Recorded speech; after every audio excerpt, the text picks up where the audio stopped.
നമസ്കാരം. ZCA ന്യൂസിലേക്ക് സ്വാഗതം. ഇന്നത്തെ പ്രധാന വാർത്തകൾ. ഇസ്രയേൽ സൃഷ്ടിക്കുന്ന കാലതാമസം ലോകാശങ്ക വർദ്ധിപ്പിക്കുന്നു. മൃതദേഹങ്ങൾ വിട്ടുനൽകുന്നതിലും തടസ്സങ്ങൾ നിലനിൽക്കുകയാണ്. റിപ്പോർട്ടുകൾ പറയുന്നത് ഈ വൈകല്യം പൈക്കപ്പെടുത്തി ഹമാസ് തന്റെ സ്ഥാനം ഗാസയിൽ ശക്തിപ്പെടുത്തുകയാണെന്നാണ്. വിസ അപേക്ഷകൾ അഫ്ഗാനിസ്ഥാൻ ആവർത്തിച്ചു നിരസിച്ചു. പ്രതിരോധ മന്ത്രി ഖ്വാജ മുഹമ്മദ് ആസിഫ്, ISI മേധാവി ആസിം മാലിക് എന്നിവരുടെ അപേക്ഷകളാണ് തള്ളപ്പെട്ടത്. പാകിസ്ഥാന്റെ വ്യോമാതിർത്തി ലംഘനങ്ങളും സിവിലിയൻ പ്രദേശങ്ങളിലേക്കുള്ള വ്യോമാക്രമണങ്ങളുമാണ് കാബൂൾ ഈ നീക്കത്തിന് കാരണം ചൂണ്ടിക്കാട്ടുന്നത്. അവസാന വാർത്ത.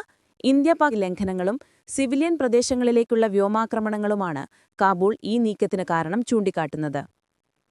അവസാന വാർത്ത. ഇന്ത്യ-പാക് സംഘർഷം സംബന്ധിച്ച് ഡൊണാൾഡ് ട്രംപിന്റെ അവകാശവാദം. ഇസ്രയേൽ പാർലമെന്റിൽ വെച്ച് മുൻ അമേരിക്കൻ പ്രസിഡന്റ് ട്രംപ് വീണ്ടും പ്രഖ്യാപിച്ചു, ഇന്ത്യയും പാകിസ്ഥാനും തമ്മിലുള്ള സംഘർഷം അവസാനിപ്പിച്ചത് താനാണെന്ന്.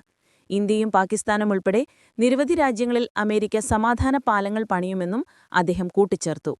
ഇന്നത്തെ പ്രധാന വാർത്തകൾ ഇതായിരുന്നു. കൂടുതൽ വിശദാംശങ്ങൾക്കായി ഞങ്ങളോടൊപ്പം തുടരുക.